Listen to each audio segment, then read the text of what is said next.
Hi friends, welcome to Prabhas gallery. Prabhas gallery இன்னைக்கு நம்ம பகவத்கீதையை தான் பார்க்க போகிறோம். வாங்க ஃப்ரெண்ட்ஸ். அடியனுடைய குற்றங்களை மன்னிச்சு எனக்கு போர் புரிகிறதுக்கு அனுமதி கொடுங்க அப்படின்னு சொல்லி பீஷ்மர் கிட்ட ஆசி பெற்று கர்ணன் போருக்கு தயாரானான். 11ஆம் நாள் போர். காலையில துரோணர் தன்னுடைய சேனைகளை வழிநடத்தி போர்க்களத்துக்கு போறாரு. பீஷ்மர் இல்லாத அந்த சேனை நிலவு இல்லாத ஆகாயம் போல பொலிவு இல்லாம இருந்தது. 2 சேனைகளும் உக்கிரமா போர் புரிஞ்சுது. துருஷ்டத்யும்னன் துரோணரை எதிர்த்து போரிட்டான். அபிமன்யு கௌரவ படைகளை தூள் தூளாக்கிட்டான். சல்லியன் அபிமன்யுவை தடுத்து போர் செஞ்சான். அபிமன்யு சல்லியனுடைய தேரை நோக்கி பானமழை பொழிஞ்சிட்டான். சல்லியனுடைய வில்லும் தேரும் அழிஞ்சிச்சு. சல்லியன் மூர்ச்சித்து விழுந்துட்டான்.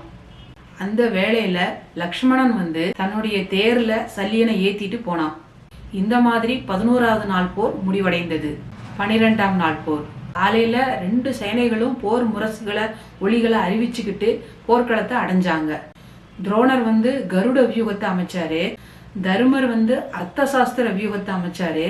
2 படைகளும் கடுமையா போர் புரியும் போது மண்ணால விண்ணையே மூடுற மாதிரி இருந்தது.